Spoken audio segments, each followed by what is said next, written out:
I'd ask that we could move. Yeah, I was going to say, we have Todd here. We have this later on. We can move Todd up now to discuss the field trip.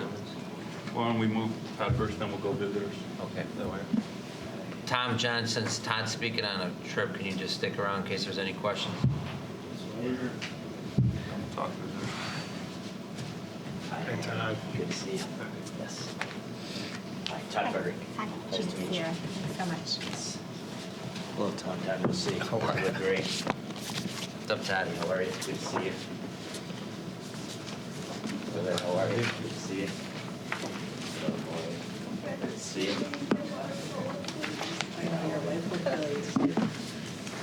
Hi there, Todd Fridrych. I'm Wes. Nice to meet you.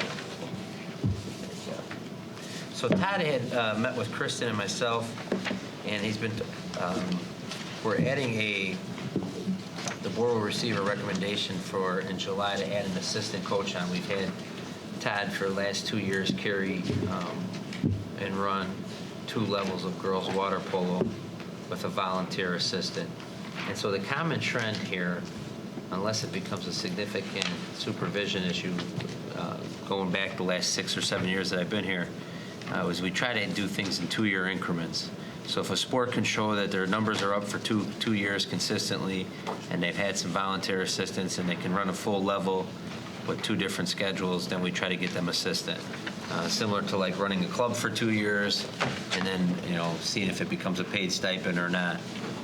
So the board will receive a recommendation in the July about adding a JV water polo coach, so that Todd can have varsity matches as well as JV matches at different locations, and try to avoid becoming a cut sport if the numbers can stay at a higher level to a point to where it doesn't become saturated. But another thing that Todd has been talking with the administration about is running like a field trip for the girls water polo team. And what I suggested is that before he goes fully into this endeavor and starts fundraising efforts and has the students out doing fundraising and asking relatives for money or whatever they may be doing, to go through his proposal with the board before he engages in these activities, so that he can ensure the board's support is there as well. And so that's why Todd's here tonight. Thank you very much for the opportunity. To all of you, I greatly appreciate it. I used to coach water polo back 10 years ago, but then I've re-engaged obviously in the last couple of years. And one of the first dilemmas I had in my first year was spring breaks. My family's leaving town. My family wants to do this, and being a family man myself and enjoying vacations ourselves, I just felt like it was a great idea to take the kids on a trip where we train and play competition elsewhere. With that said, I had the opportunity to swim for 3 years in college, and the reason I swam for 3 years as opposed to only 1 year, 2 years, was that training trip that we did. It was 1 week a year,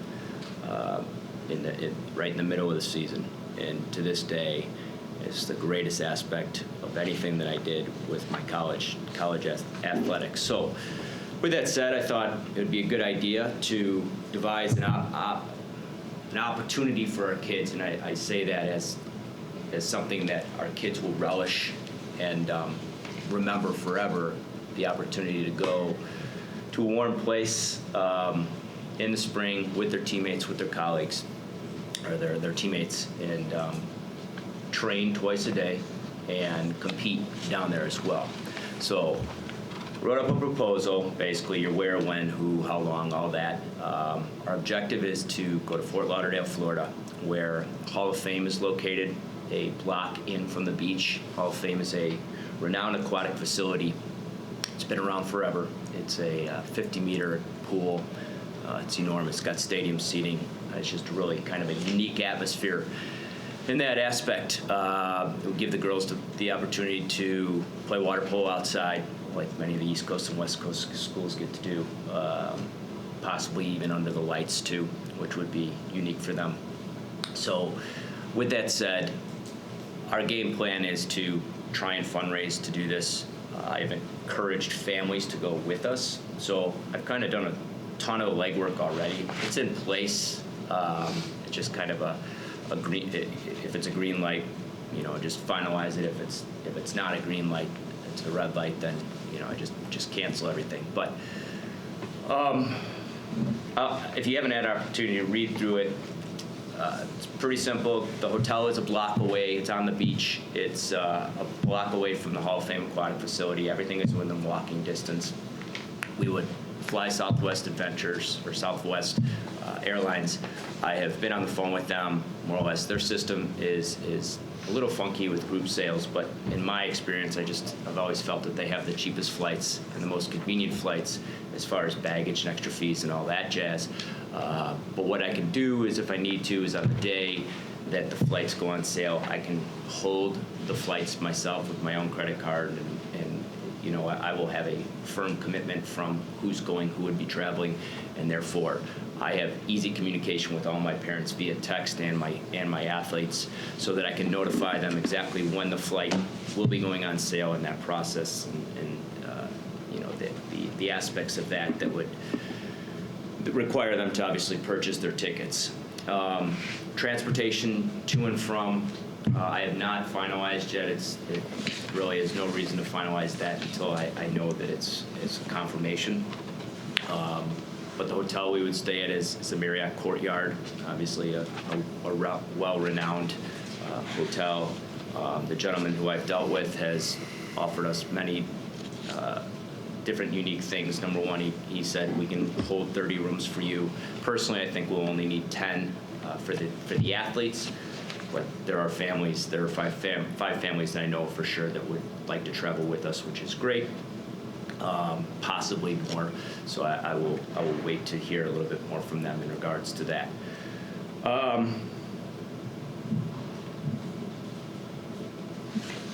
I have compiled an estimated cost from what I've dealt with, so that the kids, know exactly what their expectations are financially. I also devised, if you turn the next page, a fundraiser. It's unique in the fact that I've been fundraising now for a long time, and the fundraising, I know, strikes a chord with parents in regards to having to do it, and the aspect of getting different whatever they're selling back out to families, whether it's cookie dough, whether it's candy, whatever it is. So I tried to devise something which was easy. I did a swim-a-thon in my last year coaching swimming, but more or less that's just going around asking people for money, and it worked out extremely well. So I wanted to come up with something where we could just ask for money, more or less, to support our program, in addition to come up with something that's unique to the community. And I thought it would benefit us to do a 50-50, not where anybody gets to keep money. Well, where not anybody wins money, so it's not like gambling, but 50% of the money raised would go towards our kids' training trip, whereas the other 50% would go towards Ronald McDonald Loyola Children's Hospital. And we would just donate a check to them on behalf of the Riverside Brookfield Girls Water Polo Program. So that's something that I just felt like it was a good idea. I ran it by a couple people, and it seemed like something that they would be willing to donate to. So that's the fundraiser that I'm kind of looking at. As far as the security and making sure that the kids are safe and in the best hands for not getting in trouble, we have our own rules that our kids sign annually, and their parents also sign them. They're pretty vivid. Kids know them. I rarely in my programs have any type of abuse of alcohol, drugs. Probably not gonna wood on that now. But we usually keep our kids pretty clear and clear of riffraff and trouble. With that said, I compiled a set of rules and expectations for the trip. In addition to that, with consequences if there is any type of abuse of alcohol or curfew violations, anything along those lines, where families would be required to pay for their child to get on a flight and come home. So it would go to the parents' expense. And this is all in addition to the school's own set of rules, so the rules and guidelines that we have to abide by on a daily basis. With that said, I have already the Hall of Fame booked for the dates in which I would like to go there, which is March 24th through March 31st, and that's spring 2018, our spring break here. It would be from a Saturday to Saturday. As you can see, I've reserved 30 rooms at the Marriott Courtyard. The gentleman that I've been dealing with, the Marriott Courtyard, would set up a meal plan for us too.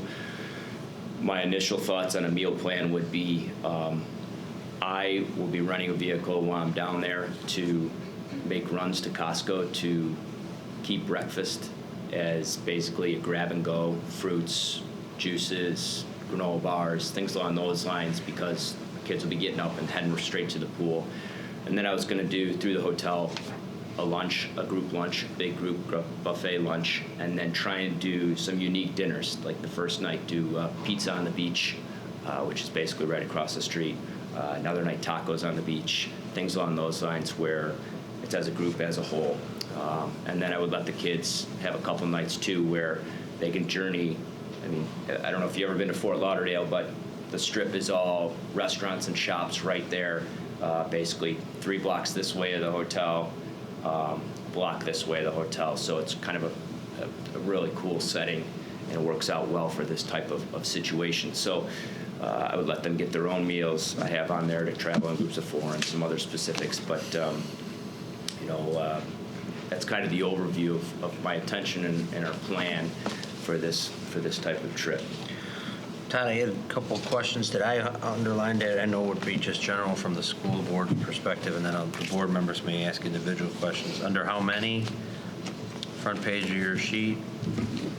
Last sentence, there will not be any consequences issued to non-traveling athletes. Since this is optional, although it's strongly encouraged, it still needs to be optional because it's not required under our athletic program. Correct.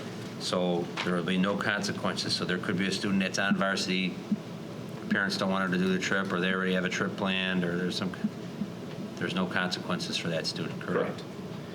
And on the back page, with cost to the school, officials. So let's just, Tom, I believe, does girls water polo. A normal season is how many games? 30? So technically, you'll play 28 in state and 2 out of state. So these officials would be the 2. So you're not allowed to play 32, correct? Isn't there some kind of cap by the IHSA? Correct. So I've spoken with a gentleman, because I've been in contact with the Fenwick coach, and they do this every other year. They travel down to the same place, same destination. And there's a gentleman down there who is a longtime coach and is really a great guy as far as helping out teams from here, because he used to come up here with his program and play in tournaments up here. And so he's willing to return the favor. So I've been in touch with him a couple times over the last couple months, most recently about a week ago. And he said he would be glad to find us games during that time frame. Their season's a little shorter than ours. It doesn't run the same length, so we would have to probably play some games in the front part of the week as opposed to the back part of the week. But he said to leave open 4 games. He says, I'm going to try and find you 4 games. He said it could be as few as 2 games, but he feels that it's a possibility to find us 4. So my reason for asking is we would have officials for 16 home games, or 15 home games. So if you play 13 and it's not like we're increasing officials' costs or transportation costs. This is just what we covering instead of him having 2 contests in state. Or cover official, and as long as you're using school buses and it's not ridiculous, it would come out of our athletic transportation. The pool rental fees is an option of whether or not the board wants to cover that, or if that's something that needs to be included in the price of your trip. But officials and transportation, we should have enough in the budget to cover this, correct? Tom? Officials, yes. Okay. Okay. Board members? We were sitting there when I asked the question about cut. The thing that disturbed me the most is saying we're going to cut kids so that this trip can happen. I don't understand why that, if they don't have to come, why would we predetermine we're going to cut kids in order to have this trip?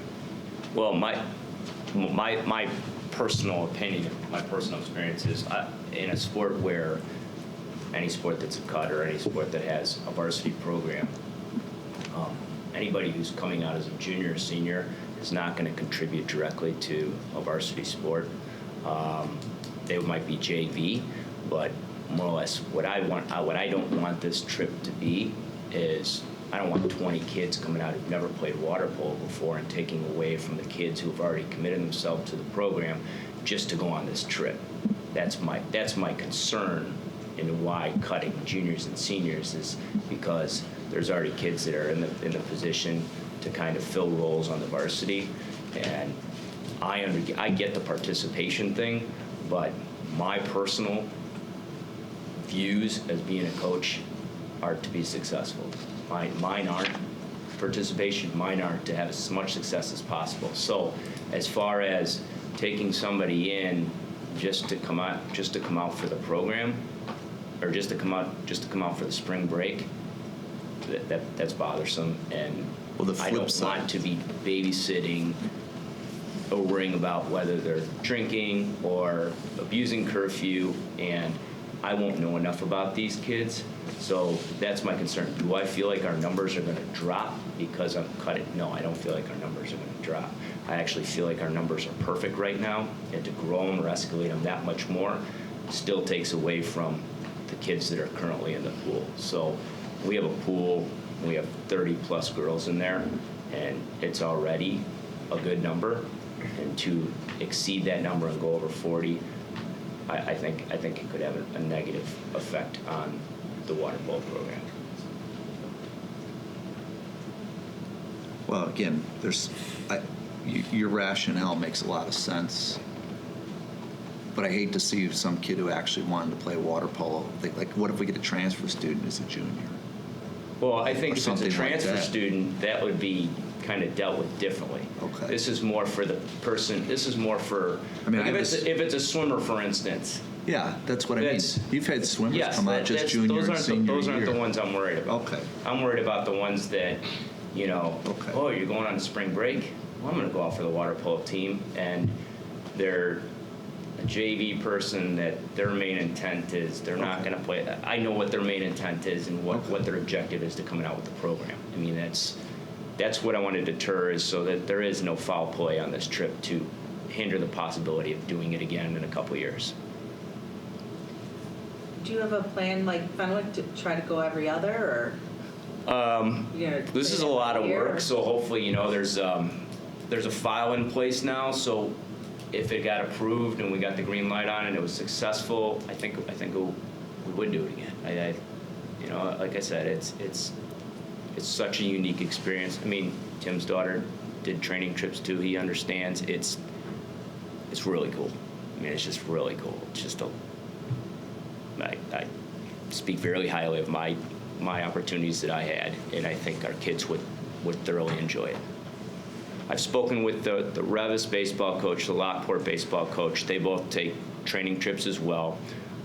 Somehow they sculpt the numbers a little bit better than I did, but I did talk to the planner that does the music trips here to Disney and things along those lines, TripAdvisor or whatever you want to call her. And I more or less said, listen, I have this done, and I was starting to get a little overwhelmed. And I said, I got this done, this done, this done. I said, but my numbers they're coming in high. I said, she said, well, I don't think I'm the right person for you because you've already done 85% of the work. And she did give me the common courtesy of saying at the end that the numbers that I'm coming up with, especially during spring break at that time, they're good. So, as expensive as they might look, they said our trips to Disney more or less exceed $1,200. So you might be able to shave it somewhere somehow, but that's kind of the ballpark range for what this trip would cost. Any other questions? I guess one question, would this overlap at all with the college spring break? And No, usually college spring breaks earlier. Usually don't have any conflicts during that time with college spring break. They usually, because they're closing on the end of their school year, so they're done in the front part of May, so their spring break usually is the front part of that time frame. okay, well, I wouldn't want it to overlap. Exactly. Nor would I. Todd, so the board heard your proposal tonight. Obviously, you have to submit the formal documents, which if you worked on that from now to July, I think Kristen brings them in July or August. But you were looking more or less tonight, kind of like for a straw poll, not an I was official looking poll, for but the just like, opportunity to have the kids start fundraising for a flight, which the flight will get posted end of July, beginning of August. So worst case scenario, they could front the money and then fundraise afterwards. But we obviously probably have some athletes on the program or in the program that How many kids do you expect to go, Todd? I'm hoping all of them. But So do I honestly feel that they all will? No. what's this is only varsity. It's everybody. This is varsity and JV. Correct. So you're looking we at had a total- 32 kids on the team this year, and we only lose 2. So we have 30 girls coming back, and then I would propose this to the freshman girls on the swim team as soon as the season starts in August. Who would be the other chaperones besides yourself? Well, if I received another coach, that coach. Okay. And then the Bruto family, he's been a volunteer coach as well for the past 2 seasons. His daughter's currently on the team, and their family already intends to go. So he would also be a benefit to us. So any chaperones, because there's overnight, if they're going to be deemed an official chaperone, supervising other girls, we just need to make sure we do a background check before we go. I think, well, number one, the assistant, if Oh, yeah, you'd have you and your assistant, but I mean, if we travel 30, we would probably have at least 10 to 1, 8 to Right. 1. Right. And I think it's laid out in the board's policy. Okay. And so if you have one family that has volunteer, you mean 3, maybe one more parent to volunteer as a chaperone, then you have 4 checkpoints or something. Okay. So tonight, So maybe we should go this way, see any objections. objections as it's currently stated, and then when the next board meeting, the official request will come through. So I've been forwarded to Todd to at least go forward and notify. Is there any objections on this side? No, I mean, as long as you get the chaperones, because that was my question. Okay. This side? My only other question, and I don't think it's in here, is besides the cost that would be normally in the spring budget for the transportation and the officials, is there anything else that the school would need to cover that the families aren't covering? That's nice of you to ask. The pool rental fee would only be the Pool other. rental But is don't you have that here on the cost for the, for the kids. right? Yeah. But he's putting it in case the school has board extra won't funding. approve it. Right. And, if that's a proposal for the school, that would be great if it got approved, but the thought of possibly going to the boosters as well Okay. has been presented to me by some of the Polo parents who are booster We have parents to themselves. be cautious of providing school funding Right. because then it looks like it's a school-sponsored trip. Right. And the fact that we do not offer these types of trips, or once you provide school funding, then you have to provide funding for free and reduced lunch. This is an optional field trip that he's running for his program, which needs to be cost neutral to the district. Gotcha. So the reason I kind of stated on tape was that this would be replacing 2 of your home games. So the officials are already in the budget.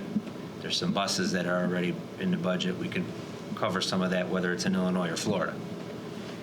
But when you start going outside of that, then it starts to look like a school-sponsored trip, so we have to be cautious of that.